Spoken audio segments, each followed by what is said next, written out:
Bienvenue dans cette vidéo qui va vous expliquer la mise en forme conditionnelle. Alors qu'est-ce que la mise en forme conditionnelle? Eh bien, c'est une fonctionnalité d'Excel qui va vous permettre de mettre en valeur certaines cellules en fonction de leurs données. Comment procéder? Nous allons d'abord sélectionner une série de cellules sur lesquelles nous voulons l'appliquer. Ensuite, nous allons aller dans l'onglet Accueil et nous allons choisir Mise en forme conditionnelle. Et puis ici, nous allons avoir un choix à notre disposition. Et par exemple, nous allons choisir Règles de mise en surbrillance des cellules. Et vous voyez ici toute une série de possibilités de choix. Je peux choisir de tester des cellules supérieures à une certaine valeur, inférieures à, entre, etc.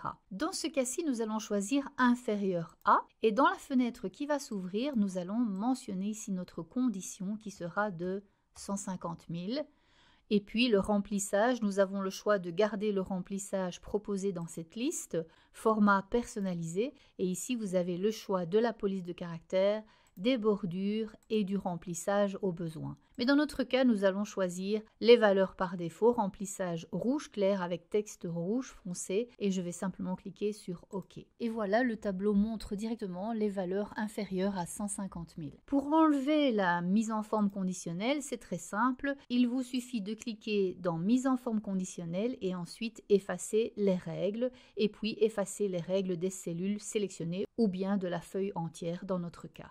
Voyons maintenant d'autres types de mise en forme conditionnelle comme par exemple les barres de données. Donc nous commençons par sélectionner la colonne concernée. Ensuite, toujours dans Accueil, mise en forme conditionnelle, nous allons choisir les barres de données. Vous aurez le choix de les avoir en dégradé ou en remplissage uni. Moi, je vous propose plutôt dans notre exemple de choisir dégradé. Ça va nous donner en fait une information visuelle du montant qui est dans chacune de ces cellules. Au plus le montant est élevé, au plus la barre est allongée dans la cellule. Une autre possibilité est de choisir l'option de dégrader, comme ceci. Vous allez dans Mise en forme conditionnelle et vous choisissez Nuance de couleur. Et là, vous avez une série de dégradés possibles. Et donc, si je clique sur cette option, vous voyez que les montants les plus bas sont en rouge et les montants les plus élevés sont en vert. Et entre les deux, toute une variation de nuances entre le rouge et le vert. Troisième possibilité, vous allez pouvoir utiliser ce qu'on appelle les jeux d'icônes en cliquant sur Mise en forme conditionnelle et en venant choisir Jeux d'icônes.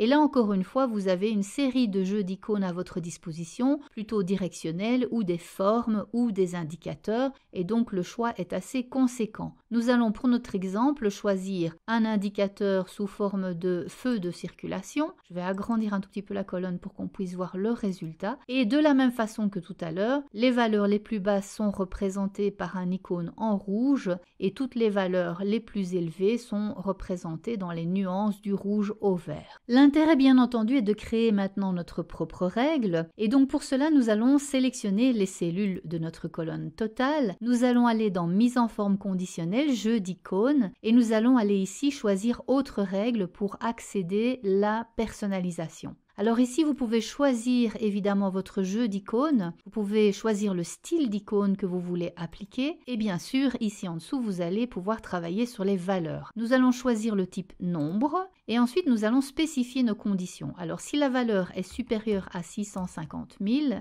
eh bien à ce moment-là, l'icône apparaîtra en vert. Entre 650 000 et 500 000, l'icône apparaîtra en orange et tout ce qui est inférieur aura un icône rouge. Voici notre résultat et vous voyez que nous n'avons pas de valeur inférieure à 500 000. Mais si par exemple je modifie la valeur ici pour 20 000, eh bien là vous voyez immédiatement que l'icône se met bel et bien à jour. Si vous souhaitez modifier une règle conditionnelle, il suffit d'aller dans Mise en forme conditionnelle, Gérer les règles, vous choisissez la règle concernée et ensuite vous cliquez sur Modifier la règle pour venir éventuellement appliquer d'autres conditions ou d'autres formats. Merci beaucoup pour votre attention et à très bientôt.